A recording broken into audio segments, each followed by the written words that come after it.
नमस्कार, news state में आप सभी का बहुत स्वागत है। 23 की टक्कर आपका फैसला में अब बात हम करने वाले हैं छत्तीसगढ़ की, क्योंकि छत्तीसगढ़ में एक तरफ जहां बीजेपी के खेमे में सीएम के चेहरे की तलाश हो रही है, तो वहीं करारी हार के बाद कांग्रेस के खेमे में इस वक्त सिर्फ फुटौवल और अंतर कलह खुल करके सामने आ रही, क्योंकि छत्तीसगढ़ में चुनाव से पहले एकदम एकजुट दिखाई देने वाली कांग्रेस जो है वो अब चुनाव के बाद खुल करके नाराज नेताओं का चेहरा सामने आ रहा है। एक तरीके से शायद कांग्रेस की एकजुटता का असली चेहरा अब सामने आ रहा है। प्रदेश कांग्रेस नेताओं की गुटबाजी खुल करके दिखाई दे रही है। प्रदेश कांग्रेस के नेता पार्टी के आला नेताओं पर खुलकर निशाना साध रहे हैं। इन नेताओं के निशाने पर प्रदेश के मुख्यमंत्री रहे भूपेश बघेल और उप मुख्यमंत्री रहे टीएस सिंहदेव के साथ ही साथ केंद्रीय नेतृत्व भी है। सवाल यह है कि हार के बाद छत्तीसगढ़ कांग्रेस में क्या रार बढ़ गई है?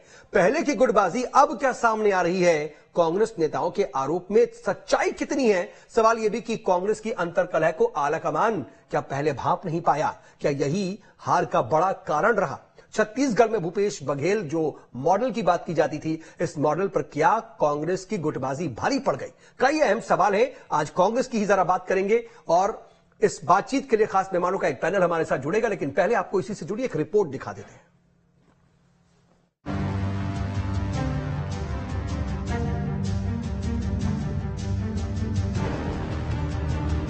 हमको जनादेश मिला था, उस जनादेश का हमारी सरकार सही आदर नहीं कर पाई। मंत्रियों को जो पावर मिलनी चाहिए थी मिल नहीं पाई।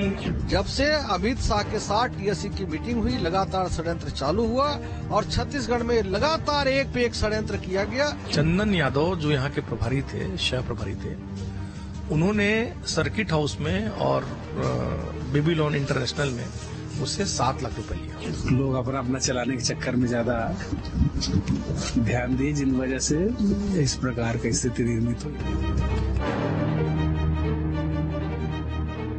जी हां, हार के बाद तकरार जारी है। छत्तीसगढ़ कांग्रेस में इन दिनों हालात ऐसे ही हैं। 3 दिसंबर को चुनाव नतीजे आने के बाद से ही छत्तीसगढ़ कांग्रेस में अंतर्कलह शुरू हो गई है। अब पूर्व मंत्री जयसिंह अग्रवाल ने बिना भूपेश बघेल का नाम लिए इशारों ही इशारों में हार का ठीकरा उन पर फोड़ा है। हमको जनादेश मिला था, उस जनादेश का हमारी सरकार सही आदर नहीं कर पाई। जिस प्रकार से मंत्रियों को जो पावर मिलनी चाहिए थी मिल नहीं पाई। एक ताकत सेंट्रलाइज होके कुछ चुनिंदा लोगों के साथ पूरे 5 वर्ष तक काम करती रही। उधर चुनाव हारने के बाद कांग्रेस के पूर्व विधायक विनय जायसवाल ने भी पैसे लेकर टिकट बांटने के आरोप लगाए हैं। चंदन यादव जो यहाँ के प्रभारी थे, शह प्रभारी थे, उन्होंने सर्किट हाउस में और बेबीलोन इंटरनेशनल में मुझसे 7 लाख रुपए लिया।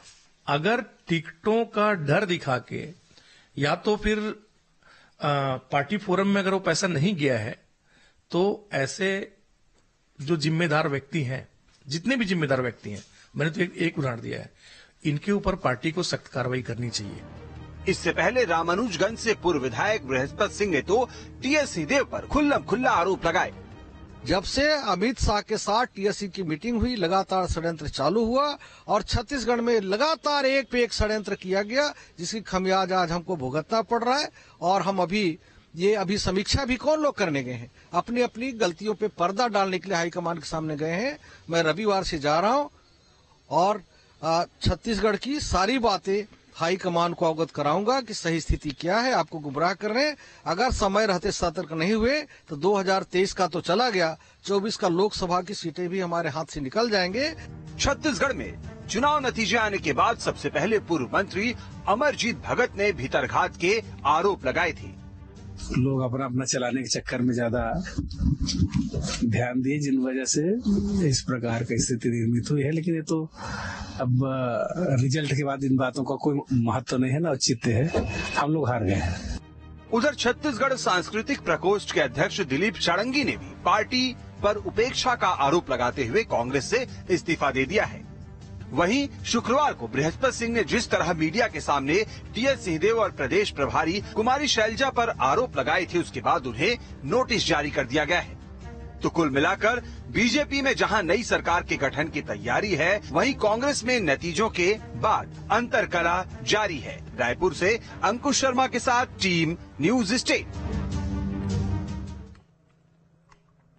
तो सवाल यह है कि कांग्रेस में ये क्या हो रहा है और क्या इसी अंतरकलह की वजह से ही पार्टी के सामने इस तरह करारी हार की परिस्थितियां पैदा हुई हैं और अंदर अंदर ये अंतरकलह पहले भी रही होगी और अब जब नतीजे आ गए हैं तो सामने आ रही है। लेकिन कहीं ना कहीं जो अंदर चुनाव प्रचार के दौरान, चुनाव के दौरान ये अंतरकलह थी, क्या इसी का खामियाजा इस वक्त कांग्रेस भुगत रही है? बहुत सी बातें हैं और उसको लेकर के जरा हम बातचीत करते हैं। खास मेहमानों का एक पैनल हमारे साथ मौजूद है, उनसे आपका परिचय करा दें। वरिष्ठ पत्रकार के शर्मा सर मेरे साथ मौजूद हैं। के शर्मा सर, बहुत स्वागत है आपका। बीजेपी का पक्ष रखने के लिए प्रवक्ता के चौहान साहब मौजूद हैं। के चौहान सर, बहुत स्वागत है आपका। इसके अलावा कांग्रेस का पक्ष रखने के लिए प्रवक्ता सत्यप्रकाश सिंह जी मौजूद हैं। सत्यप्रकाश जी, आपका भी बहुत स्वागत है। और स्वाभाविक तौर पर सत्यप्रकाश जी, मैं आपके ही पास आ रहा हूं कि ये क्या हो रहा है। ये पहले से था तो क्यों था? अगर पहले से नहीं था तो सिर्फ और सिर्फ क्या हारने के बाद अपना अपना बचाने के लिए सब कुछ हो रहा है? अमरजीत भगत कह रहे हैं अपना अपना चलाने के चक्कर में सब निपट गए। बृहस्पति सिंह, टीएस सिंहदेव और कुमारी सैलजा पर सीधे गंभीर आरोप लगा रहे हैं। जयसिंह अग्रवाल मुख्यमंत्री भूपेश बघेल के बारे में कह रहे हैं कि तानाशाही रवैया। विनय जायसवाल कह रहे हैं 7 लाख रुपए मांगे गए। ये हो क्या रहा है? इतना कुछ था तो जाहिर सी बात है, आप तो अंदर पार्टी के ही सदस्य हैं। अगर इतना असंतोष है पार्टी के अंदर, इतना अंतरकलह है, तो कैसे एकजुट होकर के आप जीतेंगे? लड़ाई तो लड़ नहीं पाए होंगे आप। देखिए सौद जी, अभी के चुनाव हम एकजुट होकर ही लड़ते हैं, क्योंकि नतीजा आप देखिए 2018 से और अभी में हमारा वोट प्रतिशत वही है, मात्र 0.3% कमी आई है। तो ये दिखता है कि हम एकजुटता के साथ चुनावी मैदान में उतरे थे और हमारे कामों पे हमने जो 5 छत्तीसगढ़ माता की सेवा की उस पर कहीं ना कहीं जनता ने भरोसा दिखाया है। और हाँ, कुछ कमियां थी जो हम सत्ता तक नहीं पहुंच पाए, इससे कोई नकारा नहीं जा सकता, क्योंकि आज हम विपक्ष में बैठे और एक मजबूत विपक्ष का हम काम करेंगे, फर्ज निभाएंगे, वो एक अलग भीतर बात है। लेकिन एक चीज और मैं बोलूंगा, देखिए हर कार्यकर्ता से, हर बड़े नेता से ये उम्मीद की जाती है कि भाई अगर उनको कोई बात रखनी है तो पार्टी फोरम में रखें, ऐसे मीडिया में ना बोले। तो हमारी पार्टी की समीक्षा बैठक जैसे आपको मालूम है कल दिल्ली में हुई, अभी प्रदेश में भी हो सकता होगी। तो अभी समीक्षा बैठकें अभी होंगी, चाहे प्रदेश में होगी और भी जगह होंगी। तो अभी समीक्षा बैठक उस पर सब चीजें सामने आएंगी कि भाई किन कारणों से हम वहां तक नहीं पहुंच। नहीं, मैं समझ गया सत्यप्रकाश जी, क्यों नहीं पहुंच पाए। तो प्रकाश भाई, सामने आएगी। मैं आपसे एक सवाल और पूछ रहा हूं। ठीक है, आपने बिल्कुल ठीक बात कही कि पार्टी का एक सिस्टम होता है, एक अनुशासन होता है, पार्टी फोरम पर बात रखनी चाहिए। हालांकि विनय जायसवाल तो बाकायदा पार्टी फोरम पे ही पहले अपनी बात रख रहे हैं। उन्होंने मेल किया है, उन्होंने खत लिखा है, उसके बाद मीडिया में आकर के बात रखा। शायद उनकी सुनवाई हुई नहीं या फिर उनको संज्ञान में नहीं लिया गया। लेकिन अब तो सामने आ चुका ना, अब तो मीडिया में सामने आ चुकी ये जो छीछा लेदर, अगर मैं कहूं तो शायद गलत नहीं होगा, इतने गंभीर आरोप। आप टीएस सिंहदेव उप मुख्यमंत्री रहे, बृहस्पति सिंह जी क्या कह रहे हैं? पहले भी विवाद हमको मालूम था, लेकिन अब तो वो कुमारी सैलजा तक भी कह रहे हैं। उसके अलावा आप जयसिंह को देख लीजिए, अमरजीत भगत कह रहे थे कि जाहिर सी बात है पूर्व मंत्री हैं, बड़ा नाम था, वो कह रहे हैं कि सब अपना अपना चलाने के चक्कर में निपट गए। अब तो सबके सामने खुला खेल फर्रुखाबादी हो गया। अब आप भी एक्सेप्ट कीजिए कि ये जो गलतियां रही, ये जो बिखराव था, यही आपके हार का कारण बना। इसको एक्सेप्ट कीजिए फिर शायद। सौद जी, देखिए जैसे आपने बोला कि उन्होंने मेल की, ये जानकारी मेरे पास नहीं है। अगर जैसे मैं बोलूं समीक्षा बैठक होगी, नहीं, सभी को बुलाया जाएगा, मैं कार्यकर्ता हो। ठीक है, नहीं, मैं आपकी बात ही पूरी कर लूं, लेकिन मैं आपको क्लियर करता जाऊं, क्लियर कर लूं कि जो आप विनय जायसवाल जी के बारे में कह रहे हैं कि उन्होंने खत लिखा वाली बात, आप न्यूज स्टेट को ही देख लीजिए। वो बातचीत हमारे ही कैमरे पर कैद हुई है, वो एक्सक्लूसिव हमारे जो सहयोगी है अंकुश शर्मा, उन्होंने बातचीत की है, उन्होंने बकायदा वो मेल भी दिखाया, सबको दिखाया। तो वो अभी देखा मैंने आपने, नहीं, वो जो आपने पार्ट देखा, मैं कहूंगा थोड़ा पीछे देखिएगा, और अगर ना हो तो आप बताइएगा, हम आपको भेज देंगे, वो पूरी बातचीत देखिएगा। उन्होंने बकायदा पार्टी फोरम पर भी रखा। मेरा दिख रहा है मैं वही बोल रहा हूँ कि समीक्षा बैठक होगी तो सभी को बुलाया जाएगा ना, चाहे छोटे छोटे कार्यकर्ता को बुलाया जाएगा, वरिष्ठ नेताओं को बुलाया जाएगा, नेताओं को बुलाया जाएगा, पूर्व मंत्रियों को बुलाया जाएगा, मुख्यमंत्री तक जी वहां बैठे रहेंगे, पूर्व मुख्यमंत्री, तो सब बैठे रहेंगे। तो समीक्षा बैठक में सबको मौका मिलेगा बोलने का। आपको जो बोलना है, जैसे मैंने बोला, पार्टी फोरम में बोलना चाहिए, और वो सब चीज सामने आएगी। ये अब कब होगा सत्यप्रकाश जी? मध्य प्रदेश में क्या हुआ ना, समीक्षा बैठक दिल्ली में हो गई है। नहीं, सत्यप्रकाश जी, मध्य प्रदेश में क्या हुआ? आपने उल्टा किया ना, उल्टा किया ना। अगर आप शायद मध्य प्रदेश जैसा फॉर्मूला अपनाते कि कमलनाथ जी ने बुला लिया, सारे प्रत्याशियों को बुलाया, बातचीत की, उनसे फीडबैक लिया, वो फीडबैक लेकर के वो दिल्ली गए और दिल्ली में अपनी समीक्षा बैठक में बात रख दी। यहां पर तो आपने अभी छत्तीसगढ़ के जितने भी कार्यकर्ता, प्रत्याशी, इन लोगों की तो कोई बैठक नहीं हुई, जहां तक मेरी जानकारी है। आप तो सीधा गए दिल्ली में, तो वही है कि जो शीर्ष नेतृत्व है, टीएस सिंहदेव है, भूपेश बघेल है, कुमारी शैलजा है, कुछ और 2-4 नेता है, वो लोग गए, अपनी बात रख दिया। आपने माइक्रो लेवल पर कहां फीडबैक लिया, बताइए। सऊजी भाई ने बोला हर प्रदेश के अपने अपने काम करने तरीका। छत्तीसगढ़ जैसे मैं बोला समीक्षा बैठक होगी। समीक्षा अभी देखिए, और सबसे महत्वपूर्ण बात, भूपेश बघेल जी के पास अभी इन्हीं वर्तमान मुख्यमंत्री है, वो तो अभी काम भी है, तो इसलिए बोल रहा हूँ यहाँ पे समीक्षा बैठक होगी। दिल्ली में पहले चले गए, आप उसी बैठक पे रह गए। मैं आपसे कुछ और बात पूछना चाह रहा था, मैं चाह रहा थोड़ा कंस्ट्रक्टिव जवाब आ जाता सत्यप्रकाश जी। समीक्षा बैठक अब कब होगी? अब क्या लगता है कि बैठक की कोई क्या कहते हैं, नहीं, लेकिन अब क्या बैठक, हमारी कमी है उसको दूर किया जाएगा। नहीं, कोई बैठक का कोई औचित्य रह गया? अब तो आप देखिए ना, शीशा लेदर हो रही है, इस तरीके की आरोप प्रत्यारोप की बात हो रही है। हार के कारणों का पता करना है, क्यों हम हारे हैं, उसको कमियों को दूर करना। अरे इतना मनमुटाव लेकर के आप कैसे आप एक दूसरे के सामने आएंगे? बृहस्पति सिंह जी के सामने अगर टीएस सिंहदेव और कुमारी शैलजा बैठेंगी अंदर खाने, तो कैसे बातचीत होगी बताइए? वहां पर तो मतलब अलग ही स्थिति पैदा हो जाएगी। समीक्षा बैठक होगी, वहां सब बैठेंगे, बातचीत होगी, तो उसका हल निकालेगा, जो भी कमी होगी उससे आगे बढ़ेंगे हम। ठीक है, के शर्मा सर, फिर से जाएंगे, ठीक है, योद्धा को तो फिर से लड़ेंगे, जमीन से स्वतंत्र की लड़ाई लड़ेंगे। नहीं, वो अच्छी बात है। और देखिए, आप लोग का एक अच्छा लंबा अनुभव है, न सिर्फ राजनीतिक आपकी पार्टी में, बल्कि अब तो 5 साल अभी हाल ही में सरकार में थे, वो तो ठीक है, वो तो होना भी चाहिए। लेकिन जो हो रहा है, हम बात उस पर कर रहे हैं, जो होना चाहिए उस पर नहीं कर रहे। लेकिन के.एस. चौहान सर, ये आप तो एक तरफ जीत का जश्न मना रहे थे, मुख्यमंत्री का चेहरा अभी तक आप तलाश रहे हैं, लेकिन इधर कांग्रेस में जो एक सिर्फ उटौवल या अंतरकलह की बातें सामने आ रही हैं, इसको देख करके आपको क्या लग रहा है? आपका एनालिसिस क्या कहता है कि ये पहले से था या फिर हार के बाद अपनी अपनी बात कह पा रहे हैं लोग? एक चीज बहुत आपने अच्छी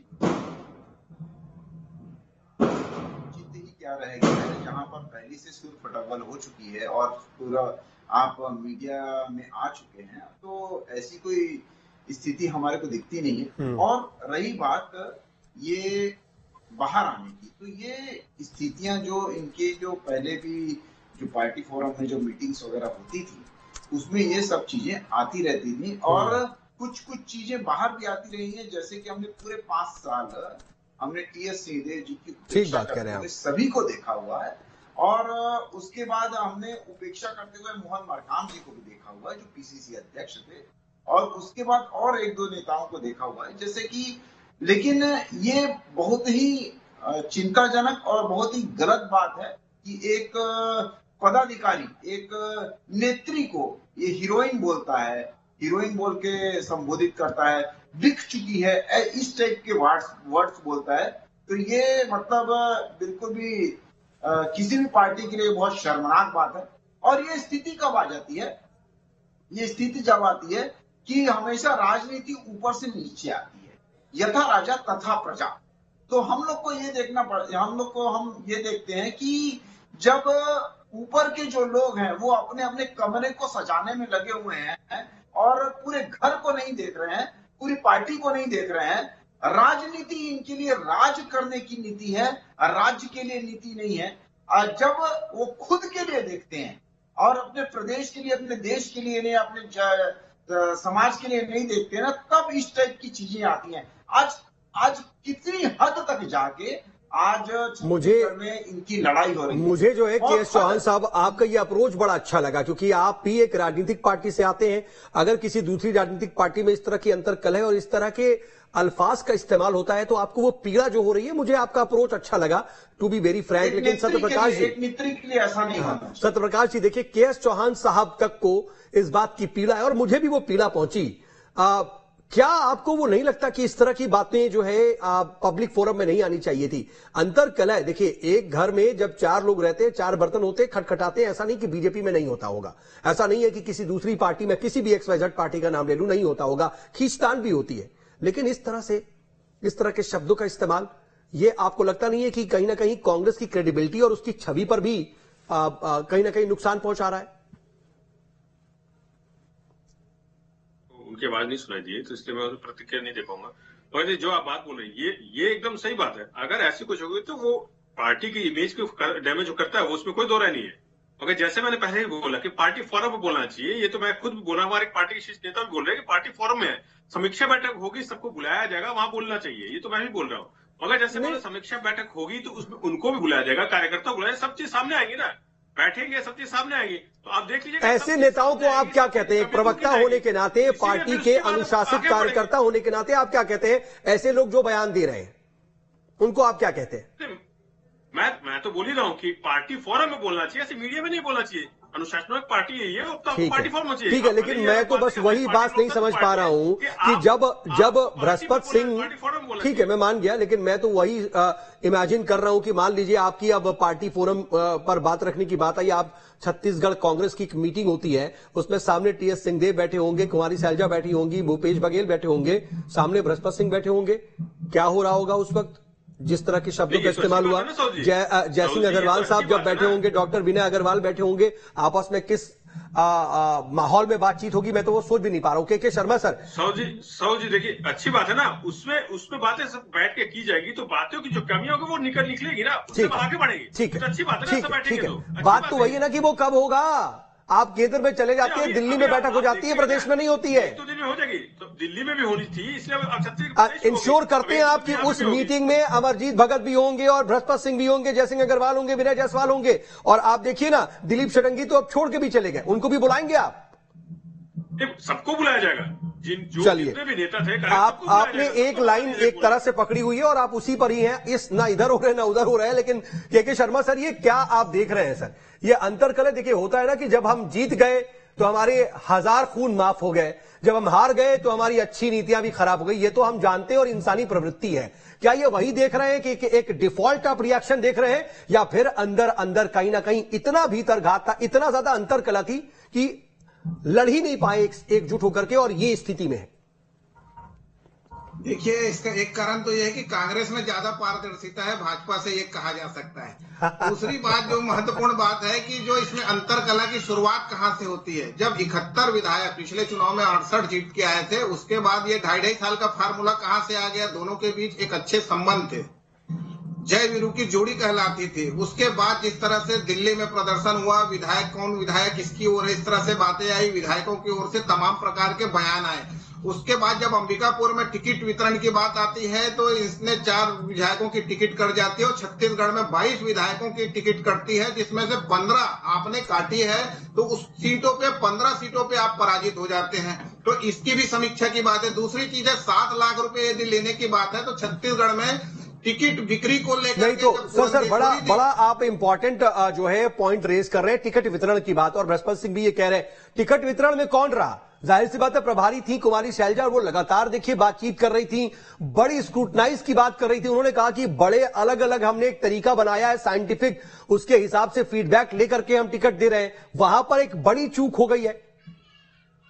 निश्चित रूप से एक बात ये प्रदेश प्रभारी को लेकर एक और चुनाव के दौरान आई थी आपकी जानकारी में। अरुण तिवारी पूर्व विधायक रहे हैं और वो निर्दलीय मतलब चुनाव लड़ रहे हैं, बेलतरा से लड़ रहे थे। उनको वोट भले मात्र 150 मिला, ये भी बताने में दिक्कत नहीं है, 145 वोट मिले हैं, और लेकिन उन्होंने जो 4 करोड़ रुपए टिकट में बिक्री का आरोप लगाया महापौर और अपनी बिलासपुर महापौर और अपनी आरडीओ का जो जारी भी किया, इस प्रकार से टिकट खरीदी बिक्री की बात है। तो इसको लेकर वही मैं बता रहा हूँ, पुरंदेश्वरी जी थी तब से इस प्रकार के कांग्रेस और भाजपा के बीच आरोप लग रहे थे। यहाँ तक कि लखमा का बयान भी आप देख सकते हैं, और उस समय के तमाम प्रकार के बयान है। बृहस्पति सिंह का भी बयान उस समय कांग्रेस के पक्ष में था कि भाजपा के विधायकों के पास जितना पैसा है उतना हमारे 71 विधायक मिलके नहीं है उतना पैसा। ये भी आरोप का चला था उस समय पुरंदेश्वरी जी के समय में। तो तमाम प्रकार के जो छत्तीसगढ़ में, फिलहाल हम कांग्रेस की बात करें तो क्या कारण है? सबसे बड़ी बात तो यह कि 71 से आप यहाँ आ गए, केवल मोदी जी जिम्मेदार हैं कि मोदी की गारंटी के आधार पर ये चुनाव जीत गए,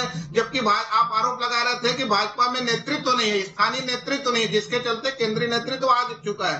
तो आपके पास भूपेश है, भरोसा है, इतना बड़ा चेहरा, इतना बड़ा छत्तीसगढ़िया मॉडल रहते हुए आप हारे हैं। तो ये जो आरोप लगा रहे हैं इसकी भी समीक्षा करने की आवश्यकता है कि क्या कारण है। उसमें सर एक पॉइंट और जोड़ दूं मैं कि जब भूपेश बघेल जी से इस पर रिएक्शन लिया गया तो वो कहते हैं कि कांग्रेस नेताओं के बयान से मैं अनजान हूं, मैंने बयानों को नहीं देखा। क्या आप ये मानने को तैयार हैं कि वो नहीं जानते हैं, इतना जो है दिल्ली से आए हैं या फिर वो बच रहे हैं?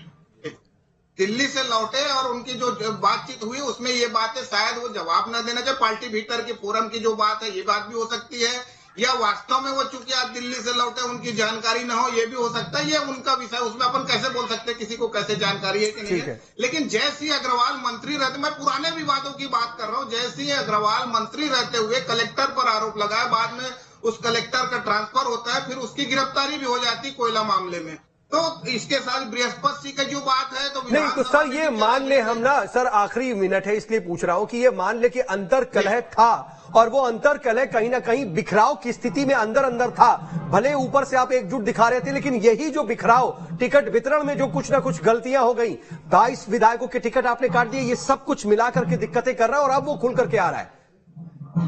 निश्चित रूप से अंतर कलह एक बड़ा कारण था। इसकी समीक्षा सत्यप्रकाश जी बोल रहे हैं बैठक करेंगे, क्या पहले बैठक छत्तीसगढ़ में होती और फिर दिल्ली में होती, ये बेहतर नहीं होता? शायद फिर ये बयान मीडिया में नहीं आते। ये भी एक हो सकता है, लेकिन ये उनकी कांग्रेस के भीतर की बात है। अभी प्रमुख लोगों को बुलाया गया है, जैसे भाजपा में जब बैठक आई तो कार्यकर्ताओं के ऊपर से फोड़ा गया 2018 के, ध्यान रखेंगे धर्मलाल कौशिक अध्यक्ष थे, वो भी ठीक बात है, कार्यकर्ताओं पर बात के।